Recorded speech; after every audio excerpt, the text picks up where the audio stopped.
tragedy strikes a family in rural Country Lane.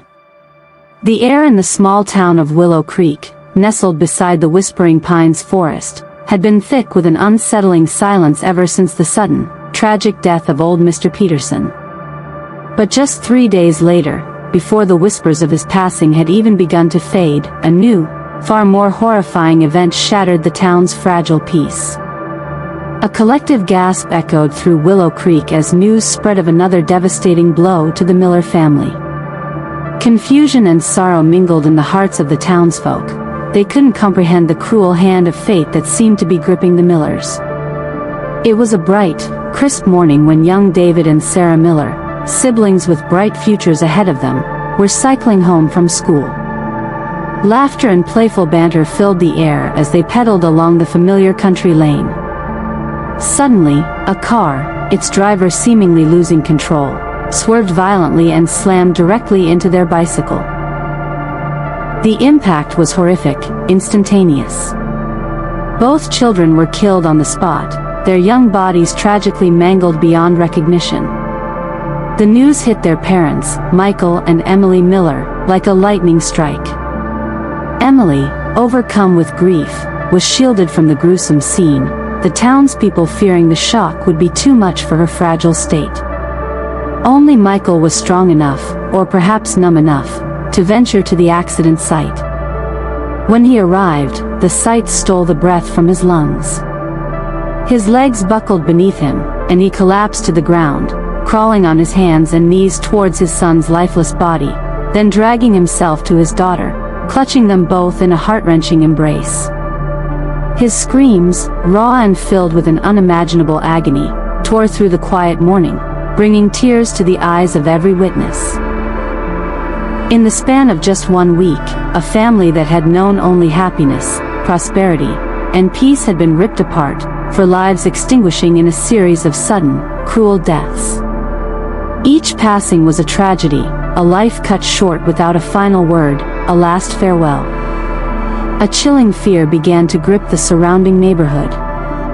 Many were too terrified to even approach the Miller home. The old rumors of the land being cursed, haunted, now echoed louder than ever, whispered with wide, frightened eyes wherever people gathered. For years, it had seemed as though the tales of a haunted patch of land near the Whispering Pines had faded into local folklore, a spooky story told around campfires. The only mention was of a solitary female figure in a white dress, her long hair flowing as she combed it in the overgrown field. But now, the reality was far more terrifying.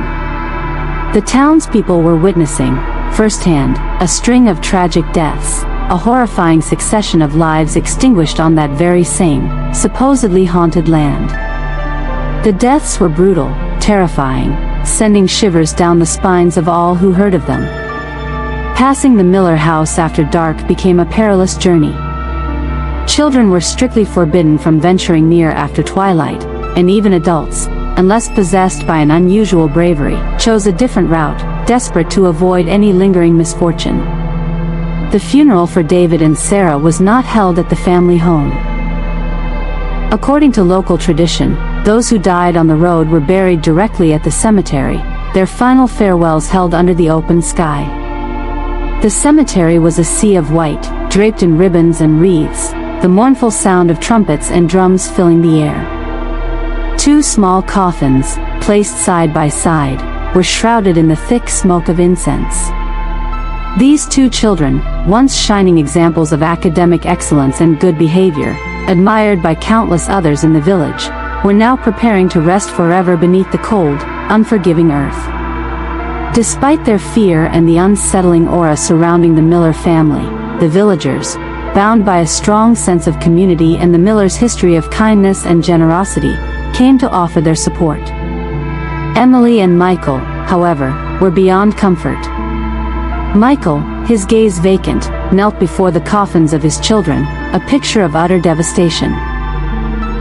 Emily drifted in and out of consciousness, her screams tearing at the sky, her voice hoarse from grief.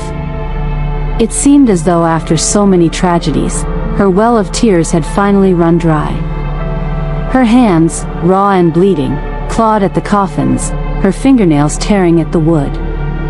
The sight of a mother, consumed by despair, having lost both her children so suddenly, brought tears to the eyes of everyone present. Many wept openly, questioning the cruelty of fate, wondering why such suffering had been inflicted upon this family. As the time came to lower the coffins into the ground, people gently tried to pull Emily away, but she fought against them, crawling and clawing, desperate to follow her children into the earth. Suddenly, she froze, her eyes fixed on something in the distance. Standing before her was a woman in a mud-stained brown dress, cradling a child in her arms. Emily's eyes widened in recognition. The dress, the woman, it was all too familiar. She stared, her mouth agape, stammering. "Catherine, how are you here?" The woman bent down, her face inches from Emily's, and whispered in her ear. "It's been a long time, hasn't it, Emily? Do you remember me? I've brought my child to visit you, Emily." At this, Emily's composure shattered.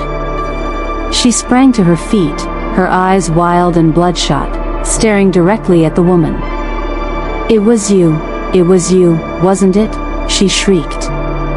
The woman said nothing, merely straightened up, her eyes as red as blood, fixed on the child in her arms.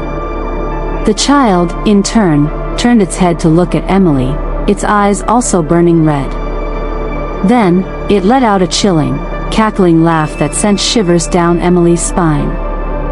She bowed her head, her hands clenched and trembling. The woman, still silent, turned and walked slowly away from the cemetery. Emily immediately ran after her, screaming, "Give me back my children! Give them back!" Those around her, unable to see who Emily was addressing, watched in confusion as she screamed and clawed at the empty air. They believed that the overwhelming grief had pushed her to the brink of madness, that she was no longer in her right mind. After the burial of their children was complete, Michael finally turned his attention to Emily. Her eyes were vacant, her gaze distant and unfocused. When she saw Michael, she lunged at him, her words tumbling out in a frantic rush, her eyes wide and wild as she clutched his arm. "It's her, Michael, it's her. She's here." Michael heard every word, but he remained eerily silent, his eyes as empty as hers. Emily continued to point and scream, her voice rising to a fever pitch. Her, the mother and child, it's the mother and child. Kill her, Michael, kill her. Don't let her hurt our children. Kill her. The woman, still holding the child, stood at the cemetery gate, their 4 red eyes staring intently at Emily before they vanished into thin air. The townspeople could only conclude that Emily's grief had been too profound, too unbearable for a human to withstand, driving her into a state of madness. She would alternate between laughter and tears, her hand constantly pointing forward, screaming as if to kill someone, then bursting into laughter, only to dissolve into tears again and search for her children.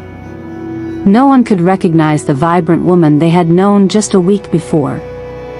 This family, once the envy of many, wealthy and happy, had lost everything in the blink of an eye. It was the evening of the 3rd day after the children's death.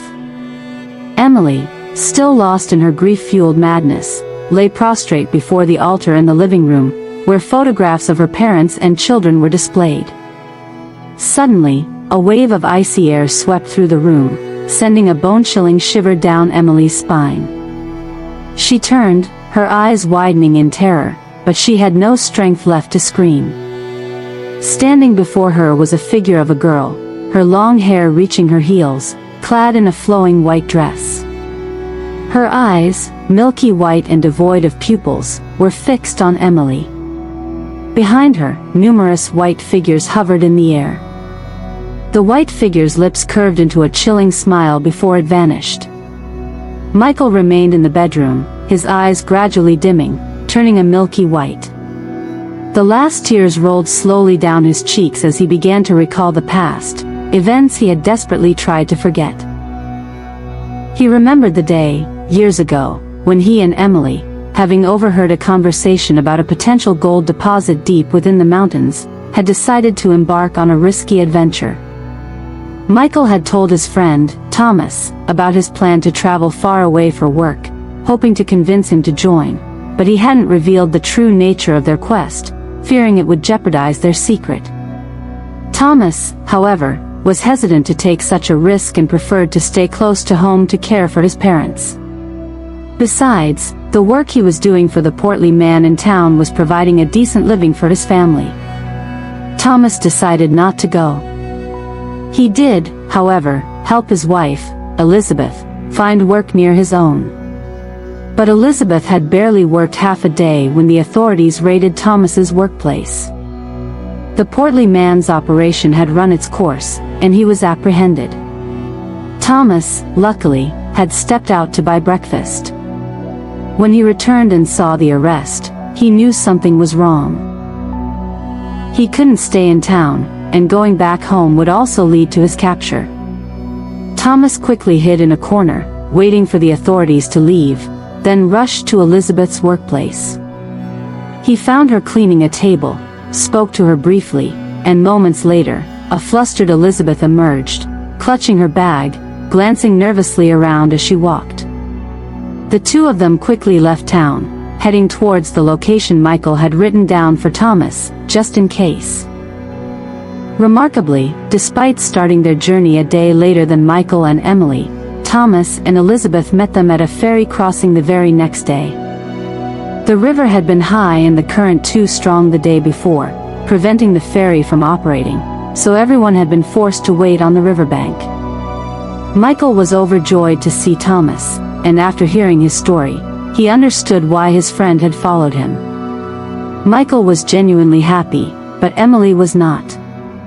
She forced a smile, but in truth, she hadn't wanted anyone else to join their journey. However, Michael wanted them to come along, and she didn't dare object, knowing how much Michael valued his friendship with Thomas.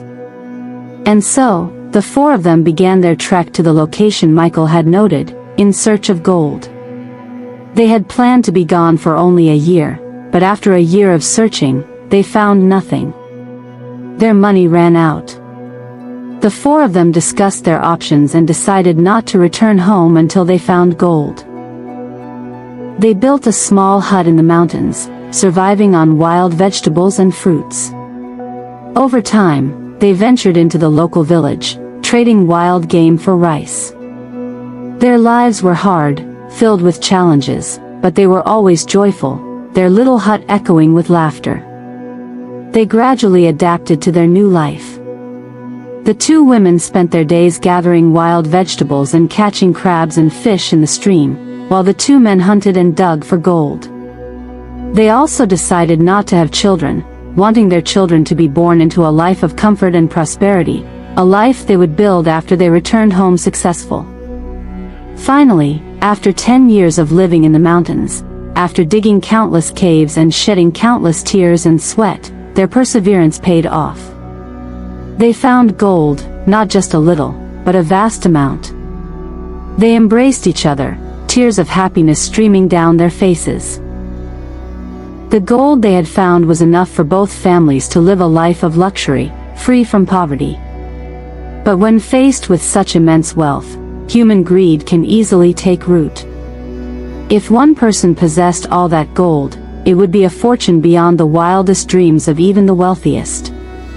Emily, from the very beginning, had been reluctant to have Thomas and Elizabeth join them.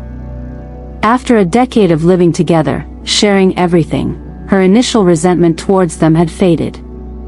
But after the gold was found, she suddenly found herself resenting Elizabeth as she held handfuls of gold, admiring it. And when Elizabeth discussed their future plans, building a house, buying a car, right in front of Emily, a knot of irritation tightened in Emily's stomach. But Emily was cunning, a master of deception, and she maintained a cheerful demeanor, showing no outward signs of her true feelings. The next morning, the two families divided the gold into two backpacks, preparing for their journey back home, filled with hope. Before they left, Thomas told Michael and Emily to wait while he went to dig up some wild ginseng as a gift. Elizabeth quickly followed him. Michael and Emily were left with the 2 backpacks filled with their share of the gold. Emily grumbled to Michael, complaining about having to share the gold with Thomas and Elizabeth, blaming him for bringing them along. She argued that their hard work deserved the lion's share of the gold. Then, while Thomas and Elizabeth were away, Emily unzipped their backpack and began scooping handfuls of gold into her own. Before Michael could react, she had already transferred several handfuls. Unbeknownst to them, Elizabeth had returned and was standing at the entrance, witnessing the entire scene. Her eyes burned with anger. It was unclear why Elizabeth hadn't gone with Thomas, but she had returned to the hut. 6 eyes met, and Elizabeth was stunned by what she saw. She couldn't believe that the people she and Thomas had respected so deeply would do something so shameful. Without a word, she turned to run and tell Thomas what she had witnessed, but after only a few steps, a stiff arm grabbed her, a hand clamped over her mouth, and she was dragged back inside the hut. "Elizabeth, wait, it's a misunderstanding," Michael stammered, trying to explain as he pulled her in. But Elizabeth shouted, "You took my gold and put it in your bags. How can this be a misunderstanding? What do you want me to understand?" Unexpectedly, as Elizabeth finished speaking, a blow landed on her forehead, and a trickle of blood ran down her face. She reeled, her vision blurring, and she collapsed, unconscious. Michael stared at Emily in horror. "Emily, what have you done? What if she dies? How are we going to explain this to Thomas?" Emily's voice was cold, devoid of emotion. "If you ever want to show your face to your parents again, if you want to carry the shame of being a thief for the rest of your life, no matter how rich you become, then let her live. If she lives, she will tell her husband everything. Think about how ashamed you and I, and our parents back home, will be.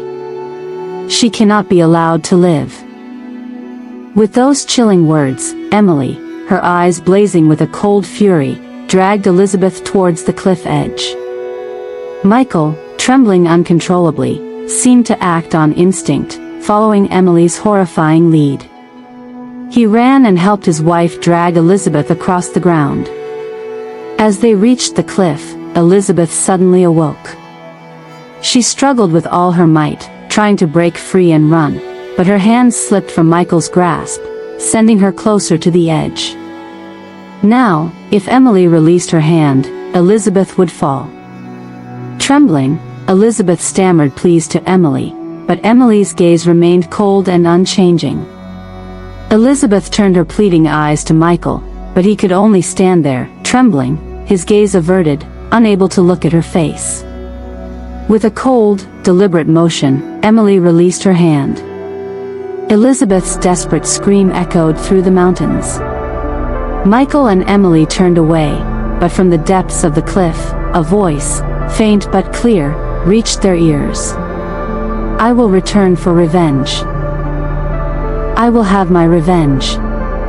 As they walked away, Michael stammered, What about Thomas? How will we explain?" Without letting him finish, Emily cut him off, her voice chillingly calm. "We've come this far. If they both die, all the gold will be ours. It will prevent any future problems. No one back home knows they were with us. If we don't say anything, how will anyone ever know?" Michael looked at Emily, unable to recognize the woman he had married. The woman standing before him was a cold-blooded killer. Yet, he couldn't understand why he had just stood there, trembling, following her orders without a single word of protest. Thomas was still digging for ginseng in the distance when he felt a sudden unease, a chilling premonition. He thought he heard his wife's scream echoing faintly in the distance. He was about to head back when he saw Michael and Emily walking towards him. Thomas called out, "Hey, what are you two doing here? I thought I heard a scream. And where's Elizabeth? Why didn't she come with you? Emily quickly replied, she's back at the hut watching the gold. There's too much to carry, and it's not safe to leave it. Michael and I just remembered there are some medicinal plants near the cliff edge, good for pregnant women. I was planning to gather some to take back home. We probably don't have them in our village. Hearing this, Thomas's eyes lit up with joy as he looked at Michael and Emily. So, you two are pregnant too, right? Elizabeth told me yesterday that she thinks she's about 2 months along. It's truly lucky, finding gold just when we're expecting. Well, let me go with you. I can help gather some for Elizabeth too. Michael was horrified by this revelation and started to say something, but he caught Emily's intense gaze fixed on him. His throat tightened, and he couldn't speak. When they reached the cliff, Emily pointed to a random plant growing near the edge. As Thomas bent down to pick it, Emily seized the opportunity and pushed him over the cliff. A single, desperate scream echoed through the air. Somewhere in the distance, a white figure stood, its gaze fixed on Michael and Emily. And so, Thomas and Elizabeth were gone forever, their dreams shattered, their lives ending in a cruel and tragic twist of fate. They had fallen from the mountain, their heads striking the rocks below. The pain was even more profound knowing that they had shared a roof, shared meager meals, and endured hardships together with the very people who had now betrayed them. Michael had never intended such evil, but when he saw what Emily had done, he was paralyzed, unable to resist. He allowed the situation to escalate, and in the end, he became an accomplice to his wife's heinous acts worse than any wild animal. Michael and Emily returned to their village under the guise of having worked in a remote border region for 10 years, returning wealthy. Of course, no one knew that Thomas and Elizabeth had been with them. After about a week of travel, they arrived back home. Emily, who had been so cold and calculating during the murders, became increasingly anxious on the journey back, constantly looking over her shoulder, feeling as though someone was following them. A few days after their return, strange things began to happen. According to Michael's parents, Thomas and Elizabeth had appeared in their dreams, revealing their deaths. The red eyes they had seen on the roof of their house were the vengeful spirits of the deceased couple. It was because of these occurrences that Emily, after some research, learned of a sorceress in the next town who specialized in warding off spirits. Emily urged Michael to seek her out. Following the sorceress's instructions, Michael buried a protective charm at the entrance to their house and replaced a small ceramic jar buried beneath a nearby shrine. After this, their house seemed to settle down, but the evil deeds were far from over. Initially, Michael and Emily had planned to buy a house in the next town, but after hearing old Mr. Peterson's words, they decided to stay and build on the family land. Michael and Emily knew that Thomas and Elizabeth were dead and had no heirs, so Emily hatched a plan to claim Mr. Peterson's land as well. She knew that the location would soon become a prime spot for business and trade. Despite their fear of going to Mr. Peterson's house, they put on a show of caring for him and his wife, treating them like their own parents.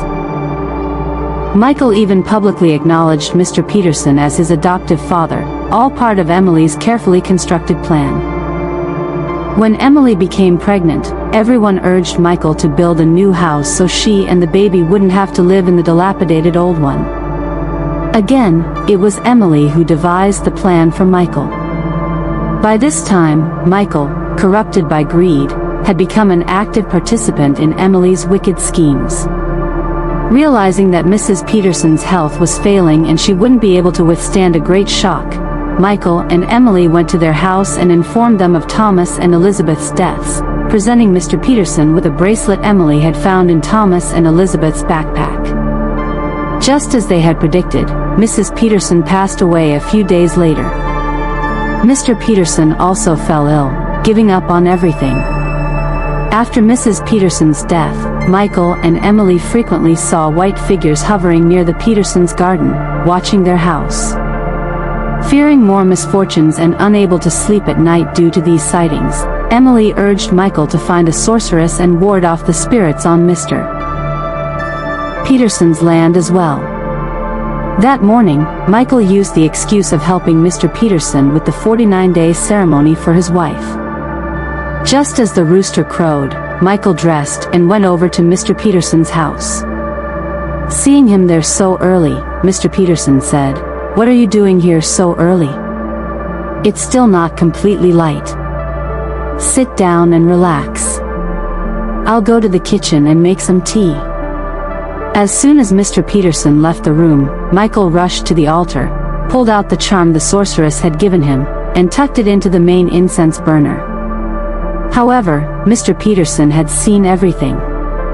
Having some knowledge of charms himself, he immediately recognized its purpose. Michael turned and saw Mr. Peterson standing there, his eyes wide with disbelief, staring at him. Mr. Peterson lunged towards the incense burner and pulled out the charm. Michael, frozen with fear, turned to run, but Mr. Peterson grabbed his arm, his voice trembling with shock. He couldn't believe that Michael would do such a thing to his family. The charm was meant to prevent the spirits of his son and daughter from entering their home. Michael, why did you do this to us? Michael, panicked, broke free and ran. Mr. Peterson tried to hold on to his shirt, and in the struggle, Michael pushed him. Mr. Peterson fell backward, hitting his head on the edge of a stone slab, and passed away. Michael, horrified, ran back to the village, shouting for help, hoping to have as many witnesses as possible. Seeing the scene, everyone assumed Mr. Peterson had simply fallen accidentally. No one suspected Michael at all, given the perfect facade he and Emily had maintained of caring for the Peterson family. And so, Michael and Emily carried out their plan perfectly, achieving everything they had desired. Everything had gone according to their calculations. The next morning, which was a Saturday, after their 2 children had died in the accident, no one saw Michael and Emily leave their house. Only their dog, Toby, was seen lying at the entrance, barking frantically at anyone who passed by, as if trying to communicate something. Toby continued to bark, and eventually, the villagers, sensing something was wrong, went inside to investigate. Entering the courtyard, they were met with another scene of horror. Emily had hanged herself in the middle of the living room, her tongue lolling out, her eyes wide and bulging. Even in death, a look of extreme terror was etched on her face, as if she had been afraid of something truly dreadful in her final moments. They called out for Michael, but there was no response. A locked door, seemingly their bedroom, was where Toby was barking incessantly. Suspecting the worst, a few men broke down the door. What they saw left them frozen in terror once again. On the bed, a stream of dried blood ran from Michael's mouth. In his hand, he clutched a small bottle, no bigger than the tip of his finger. Michael had poisoned himself. The villagers of Willow Creek had witnessed a tragedy that would haunt them for generations. They helped arrange the funerals for Michael and Emily, believing they were doing a good deed, sending the family to their final rest. In their eyes, Michael and Emily had always been good, kind, and filial people. They were convinced that the Peterson and Miller families had suffered because they had lived on the haunted land, and that the spirit, finally free after being suppressed for so long, had returned to exact its revenge, leaving no one alive. From that day on, the entrance to the house that held such a painful and horrifying truth, was sealed off. The restaurant that had once stood outside was also abandoned, no one daring to venture near.